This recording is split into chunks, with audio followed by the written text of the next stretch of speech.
ناظرین، حضرت لقمان رحمۃ اللہ علیہ کے بارے میں رسول کریم صلی اللہ علیہ وآلہ وسلم کی ایک حدیث ہے جس میں آپ نے فرمایا، میں سچ کہتا ہوں کہ لقمان پیغمبر نہیں تھے، لیکن وہ ایک ایسے بندے تھے جو بہت زیادہ غور و فکر کرتے تھے۔ وہ ایمان کے بلند درجے پر فائز تھے، اللہ کو دوست رکھتے تھے اور اللہ تعالیٰ بھی انہیں اپنے دوستوں میں شمار کرتا تھا۔ اللہ نے انہیں حکمت جیسی عظیم نعمت سے نوازا تھا۔ حضرت لقمان وہ عظیم شخصیت ہیں جنہوں نے طویل عمر پائی۔ ان کی عمر کے بارے میں مختلف روایات ہیں جو 200 سے 560 اور 1000 سے 3500 سال تک مختلف انداز میں ذکر کی گئی ہیں۔ حضرت لقمان افریقہ کے علاقے نوبہ کے رہائشی تھے، جس کی وجہ سے ان کا رنگ سیاہ، ہونٹ موٹے اور پاؤں چوڑے تھے۔ وہ ایک عرصے تک بنی اسرائیل کے ایک امیر شخص قین بن حصر کے غلام رہے، لیکن ان کی حکمت کی بدولت انہیں آزاد کر دیا گیا۔ مشہور محدث مسعودی لکھتے ہیں کہ حضرت لقمان افریقہ کے گاؤں نوبہ کے رہائشی تھے اور ان کے آقا کا نام قین بن حصر تھا۔ حضرت لقمان رحمۃ اللہ علیہ حضرت داؤد علیہ السلام کی حکومت کے 10ویں سال دنیا میں تشریف لائے اور وہ ایک عبد صالح تھے۔ اللہ تعالیٰ نے انہیں حکمت کی نعمت سے نوازا اور وہ طویل عمر پانے والے افراد میں سے تھے۔ حضرت لقمان کی حکمت کی وجہ سے آپ کا ذکر دنیا کے مختلف حصوں میں ہوا اور آپ حضرت یونس علیہ السلام کے زمانے تک زندہ رہے۔ حضرت لقمان کے حکیمانہ اقوال قرآن کریم میں نقل کیے گئے ہیں تاکہ قیامت تک آنے والے انسان ان سے فائدہ اٹھا سکیں اور اپنی زندگی کو بہتر بنا سکیں۔ حکیم لقمان رحمۃ اللہ علیہ کا نام تو بچپن ہی سے سننے کو ملتا ہے، کیونکہ اللہ نے ان کے نام سے ایک سورت نازل فرمائی ہے جس کی تلاوت قیامت تک جاری رہے گی۔ تاہم بہت کم لوگ اس بات سے واقف ہیں کہ حکیم لقمان کون تھے۔ اللہ نے اپنے کلام میں ان کے نسب یا خاندان کا ذکر نہیں کیا، لیکن ان کی حکمت کے اقوال ضرور ذکر کیے ہیں۔ قدیم تاریخ کے مطابق حضرت لقمان کا تعلق افریقی نسل سے تھا اور وہ ایک غلام کی حیثیت سے عرب آئے تھے۔ مختلف روایت میں ان کے نسب کے بارے میں اختلاف پایا جاتا ہے۔ ایک روایت کے مطابق وہ حضرت ایوب علیہ السلام کے بھانجے یا خالہ زاد بھائی تھے، جبکہ دوسری روایت کے مطابق وہ حضرت داؤد علیہ السلام کے ہم عصر تھے۔ جمہور علماء کا کہنا ہے کہ حضرت لقمان نبی نہیں تھے اور نہ ہی ان پر وحی نازل ہوئی، کیونکہ قرآن و حدیث میں ان کے نبی ہونے کی کوئی واضح نشانی نہیں ہے۔ حکیم لقمان کی شکل و صورت بھی زیادہ خوبصورت نہیں تھی، تاہم ان کی حکمت اور دانائی کی بنا پر ان کا مقام بلند تھا۔ حضرت سعید بن مسیب رحمۃ اللہ علیہ نے ایک حبشی سے کہا تھا کہ تمہیں اس بات کا غم نہیں کرنا چاہیے کہ تم سیاہ حبشی ہو، کیونکہ حبشیوں میں 3 افراد دنیا کے بہترین انسانوں میں شمار کیے گئے ہیں: حضرت بلال حبشی رضی اللہ عنہ، حضرت عمر فاروق رضی اللہ عنہ کا غلام مہجے اور حکیم لقمان رحمۃ اللہ علیہ۔ اس سے واضح ہوتا ہے کہ حضرت لقمان کا تعلق حبشی نسل سے تھا۔ حضرت لقمان کی حکمت اور ان کے اقوال کی سب سے بڑی گواہی اللہ تعالیٰ نے سورہ لقمان میں دی، جہاں آپ کی اپنے بیٹے کو دی گئی نصیحتوں کا ذکر کیا گیا ہے۔ ان حکیمانہ اقوال کا ذکر قرآن میں اس لیے کیا گیا تاکہ قیامت تک آنے والے انسان ان سے فائدہ اٹھا کر اپنی زندگی کو بہتر بنا سکیں اور ایک اچھا معاشرہ قائم کر سکیں۔ ناظرین، ایک حدیث میں آیا کہ حضرت لقمان رحمۃ اللہ علیہ نے اپنے بیٹے کو فرمایا، اے میرے بیٹے، میں نے 400 پیغمبروں کی خدمت کی ہے اور ان کے کلام سے 4 اہم باتیں سیکھی ہیں۔ جب تم نماز میں ہو تو اپنے دل کی حفاظت کرنا، جب دسترخوان پر بیٹھو تو اپنے گلے کو بچانا یعنی حرام مال سے بچنا، جب کسی دوسرے کے گھر جاؤ تو اپنی آنکھوں کی حفاظت کرنا اور نامحرم پر نظر نہ ڈالنا، اور جب لوگوں کے درمیان جاؤ تو اپنی زبان کی حفاظت کرنا۔ حضرت لقمان رحمۃ اللہ علیہ نے اپنی زندگی کا بیشتر حصہ مشرق وسطیٰ، خاص طور پر فلسطین اور بیت المقدس میں گزارا، اور ان کی قبر فلسطین کے شہر علاقی کی ایک بندرگاہ میں واقع ہے۔ وہ ایک سیاہ فام افریقی تھے اور بدصورت ہونے کے باوجود حکمت کے بلند مقام پر فائز تھے، اور یہ صرف اور صرف ان کی روح کی پاکیزگی اور دل کی صفائی کی وجہ سے تھا۔ ایک روایت میں ذکر ہے کہ ایک شخص نے حضرت لقمان سے پوچھا کہ تم بھیڑ بکریاں نہیں چراتے تھے؟ حضرت لقمان نے کہا، ہاں ایسا تھا۔ پھر اس شخص نے پوچھا، تمہیں علم اور حکمت کہاں سے ملی؟ تم تو کسی مدرسے میں نہیں پڑھے؟ حضرت لقمان نے جواب دیا، مجھے حکمت اللہ کی رضا، امانت داری، سچ بولنے اور فضول باتوں سے بچنے کی وجہ سے ملی ہے۔ ناظرین، حضرت لقمان رحمۃ اللہ علیہ کی اپنے بیٹے کو دی گئی 10 نصیحتیں قرآن میں سورہ لقمان میں مذکور ہیں۔ یہ نصیحتیں عقائد، اخلاق اور آداب معاشرت کا مجموعہ ہیں، اور ان میں سے چند اہم نصیحتیں یہ ہیں کہ اے بیٹے، اللہ کا شریک نہ بناؤ، بے شک شرک بہت بڑا ظلم ہے۔ بیٹا، نیکی اور بدی اگر رائی کے دانے کے برابر بھی ہو اور کسی پتھر کے اندر ہو یا آسمانوں پر یا زمین کی گہرائیوں میں ہو تو اللہ اسے سامنے لے آئے گا، کیونکہ وہ لطیف اور باخبر ہے۔ بیٹا، نماز قائم کرو، نیکی کا حکم دو، برائی سے روکو اور اس میں جو مصیبت آئے اس پر صبر کرو۔ یہ بہت بڑی حکمت کا کام ہے۔ خبردار، لوگوں کے سامنے اکڑ کر نہ چلنا، زمین پر غرور کے ساتھ نہ چلنا، کیونکہ اللہ غرور کرنے والوں کو پسند نہیں کرتا۔ اپنی رفتار میں میانہ روی اختیار کرو اور اپنی آواز کو دھیما رکھو، کیونکہ سب سے بری آواز گدھے کی ہوتی ہے۔ ایک روز حکیم لقمان رحمۃ اللہ علیہ دوپہر کے وقت آرام کر رہے تھے کہ اچانک انہوں نے ایک آواز سنی، اے لقمان، کیا تم یہ چاہتے ہو کہ اللہ تمہیں زمین پر اپنا خلیفہ اور نمائندہ بنا دے تاکہ تم لوگوں کے درمیان حق کا فیصلہ کرو؟ حضرت لقمان رحمۃ اللہ علیہ نے جواب دیا، اگر میرا پروردگار مجھے یہ اختیار دے تو میں راہ عافیت کو ترجیح دوں گا اور اس بہت بڑے امتحان کے لیے تیار نہیں ہوں گا، لیکن اگر یہ حکم ہو تو اسے دل و جان سے قبول کروں گا، کیونکہ مجھے یقین ہے کہ اگر اللہ مجھے یہ ذمہ داری دے گا تو وہ میری مدد کرے گا اور مجھے غلط راستوں سے محفوظ رکھے گا۔ فرشتوں نے حکیم لقمان رحمۃ اللہ علیہ سے پوچھا، تم قضاوت کی ذمہ داری کیوں قبول نہیں کرتے؟ حضرت لقمان نے کہا، لوگوں کے درمیان فیصلہ کرنا ایک سخت ذمہ داری ہے اور اس میں ظلم و ستم کے آثار ہوتے ہیں۔ اگر اللہ انسان کی حفاظت کرے تو وہ نجات پاتا ہے، لیکن اگر وہ غلط راستے پر چل نکلے تو وہ جنت کے راستے سے منحرف ہو جاتا ہے۔ جو شخص دنیا میں سر جھکائے اور آخرت میں سر بلند ہو، وہ دنیا میں بلند سر والے سے کہیں بہتر ہے۔ حضرت لقمان کی اس حکمت سے فرشتے حیران رہ گئے اور اس کے بعد حضرت لقمان گہری نیند سو گئے۔ اللہ تعالیٰ نے ان کے دل میں حکمت کا نور روشن کیا۔ جب حضرت لقمان رحمۃ اللہ علیہ بیدار ہوئے تو ان کی زبان سے حکمت کے موتی پھوٹنے لگے اور وہ حضرت داؤد علیہ السلام کی مدد کرنے کے لیے حکمت کی روشنی فراہم کرنے لگے۔ حضرت داؤد علیہ السلام نے فرمایا، اے لقمان، تمہیں خوشخبری ہو کہ تمہیں حکمت عطا کی گئی ہے۔ ناظرین، آج ہم آپ کو حضرت لقمان علیہ السلام کی زندگی کے کچھ اہم واقعات اور حکمتیں سنائیں گے، جن میں ہر ایک کے لیے ایک قیمتی سبق اور نصیحت موجود ہے۔ ایک دفعہ ایک مالدار شخص جو کہ خواہشات میں ڈوبا ہوا تھا، ایک چشمے کے کنارے بیٹھا تھا اور جوا کھیل رہا تھا۔ اس نے شرط رکھی کہ جو بھی ہار جائے گا وہ یا تو اس چشمے کا سارا پانی پی لے گا یا اپنی بیوی اور مال و دولت جیتنے والے کے حوالے کر دے گا۔ اس مالدار شخص نے جوا ہار دیا اور جیتنے والے شخص نے اس سے اس کی بیوی اور مال و دولت مانگ لی۔ اب وہ شخص بہت مشکل میں تھا۔ اس نے حضرت لقمان علیہ السلام سے مدد کی درخواست کی اور کہا کہ وہ اس مشکل سے اسے نجات دلائے۔ حضرت لقمان رحمۃ اللہ علیہ نے اس سے کہا کہ میں تمہیں ایک شرط پر اس سے نجات دلاؤں گا۔ وہ شرط یہ تھی کہ اس شخص کو جوا کھیلنا چھوڑنا ہوگا۔ مالدار شخص نے اس کی شرط قبول کر لی۔ پھر حضرت لقمان نے اس سے کہا کہ جب وہ جیتنے والا شخص تم سے اس شرط کو مانگنے آئے تو تم اسے یوں جواب دینا، اگر وہ پانی جس کی بات کر رہا ہے وہ کل اس ندی میں تھا تو اسے لے آؤ تاکہ میں پیوں، اور اگر وہ پانی وہ ہے جو اس وقت موجود ہے تو تم چشمے کا منہ بند کر دو تاکہ باقی پانی میں پی سکوں، اور اگر وہ پانی جو مانگ رہا ہے وہ آئندہ ندی میں آئے گا تو صبر سے کام لو، کیونکہ وہ ابھی تک نہیں آیا۔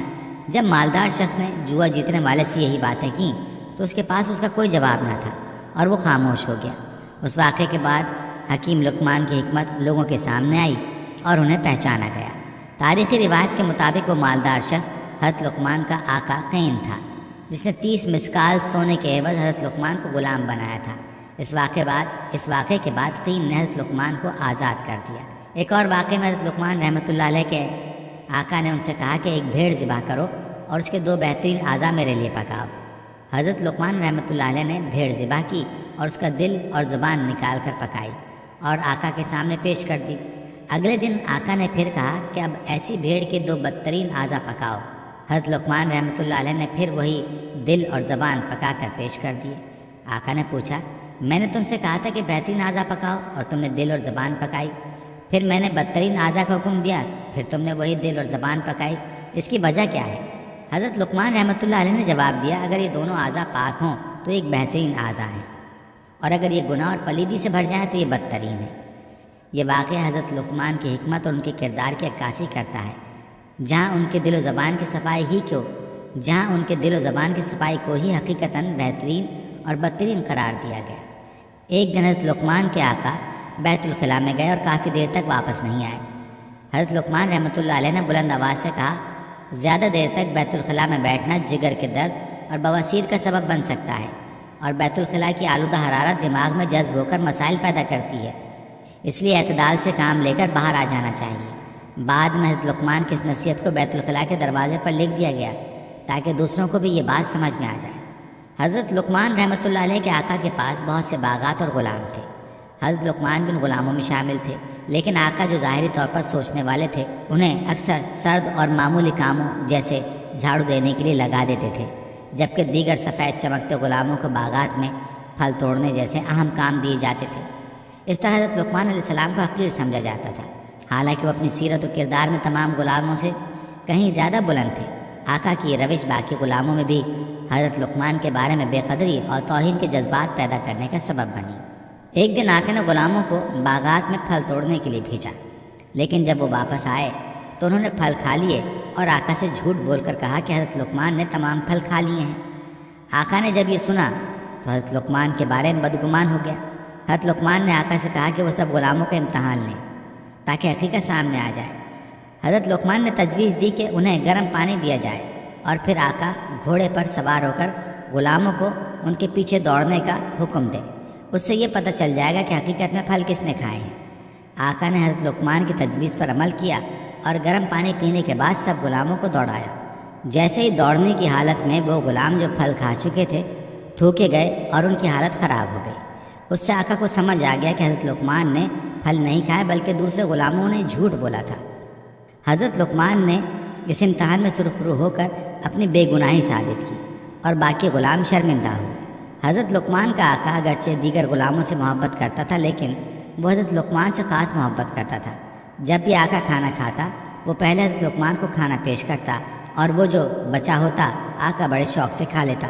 ایک دن آقا کے لیے خربوزہ ہدیے کے طور پر آیا۔ آقا نے خربوزہ کاٹ کر حضرت لقمان کو دیا اور لقمان نے بڑے شوق سے اس کے میٹھے میٹھے ٹکڑے کھائے۔ جب آقا نے دیکھا کہ لقمان اتنی لذت سے کھا رہے ہیں تو اس نے باقی خربوزہ حضرت لقمان کو دے دیا اور خود ایک ٹکڑا رکھا۔ جیسے ہی آقا نے وہ بچا ہوا ٹکڑا کھایا اس کی زبان جلنے لگی اور اسے شدید کڑواہٹ کا سامنا ہوا۔ آقا نے لقمان سے پوچھا کہ آپ نے اتنی کڑوی پھانکیں کیسے کھا لی؟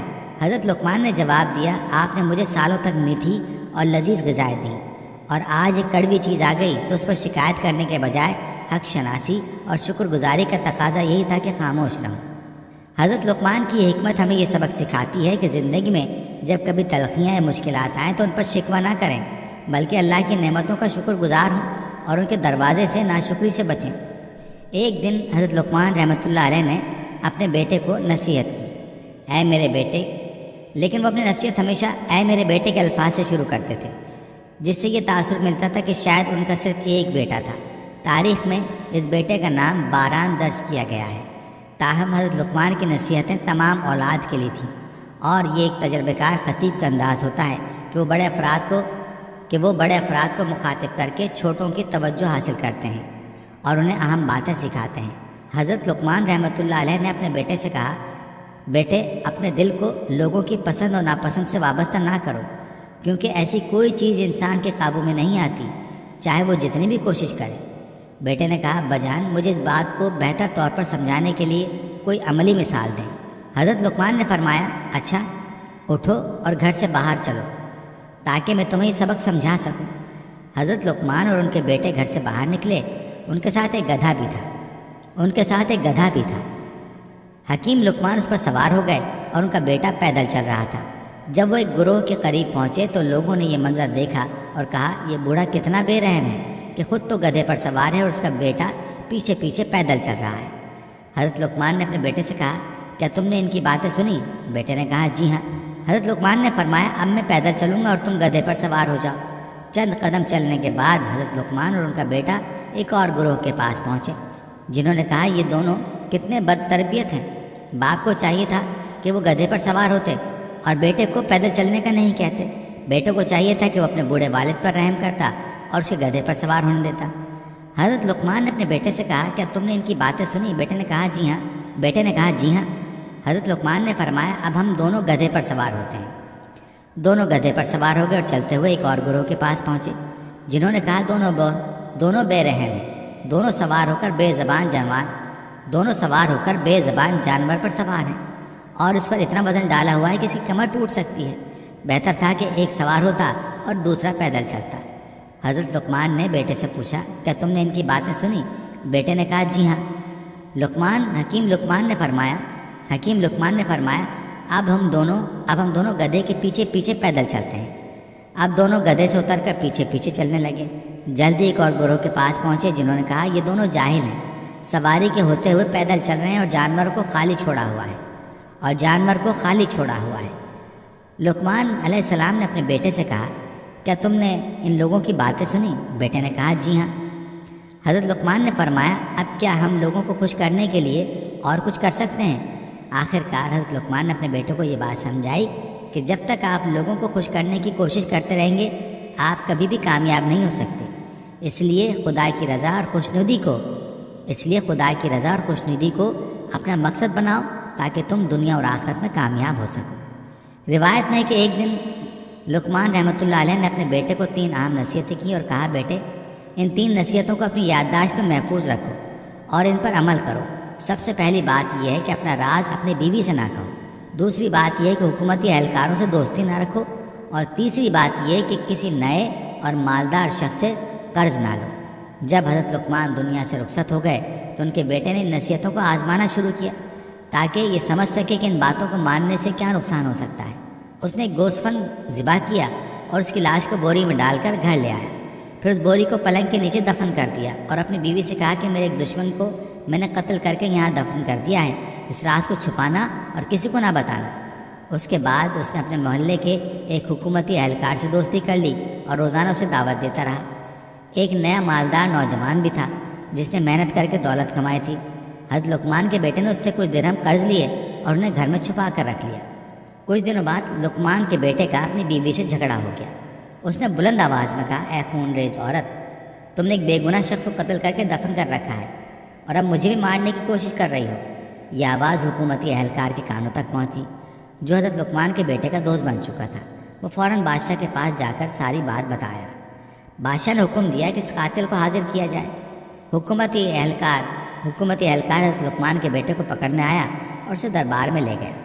راستے میں نئے مالدار نوجوان نے جب حضرت لقمان کے بیٹے کو اس حالت میں دیکھا تو اس نے غصے میں آ کر کہا اگر تمہیں قتل کے بدلے قتل کر دیا جائے گا تو میری رقم ضائع ہو جائے گی، لہٰذا مجھے درہم واپس کرو۔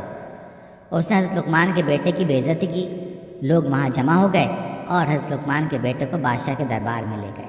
بادشاہ نے حضرت لقمان کے بیٹے سے کہا تم تو لقمان کے بیٹے ہو، تمہیں قتل و غارت میں ملوث نہیں ہونا چاہیے تھا۔ لقمان کے بیٹے نے جواب دیا میں نے کسی بے گناہ کو قتل نہیں کیا۔ حکومتی اہلکار نے کہا یہ جھوٹ بول رہا ہے، اس نے کسی کو قتل کر کے دفن کر رکھا ہے۔ حضرت لقمان کے بیٹے نے کہا میں بادشاہ سے درخواست کرتا ہوں کہ حکم دے کر اس مقتول کو حاضر کریں، وہ بوری میں دفن ہے اور میں نے اسے فلاں جگہ دفن کیا ہے۔ بادشاہ نے حکم دیا کہ مقتول کو تلاش کیا جائے۔ حکومتی اہلکار حضرت لقمان کے بیٹے کے گھر پہنچے۔ اس کی بیوی نے دفن کرنے کی جگہ کی نشاندہی کی۔ وہاں سے ایک بوری نکالی گئی جس میں گوسفند کا لاشا تھا۔ جب بوری کھولی گئی تو سب لوگ حیران رہ گئے۔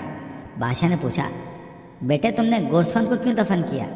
حضرت لقمان کے بیٹے نے کہا میرے والد نے مجھے نصیحت کی تھی کہ اپنا راز اپنی بیوی سے نہ کہنا، حکومتی اہلکاروں سے دوستی نہ کرنا اور نئے مالدار سے قرض نہ لینا۔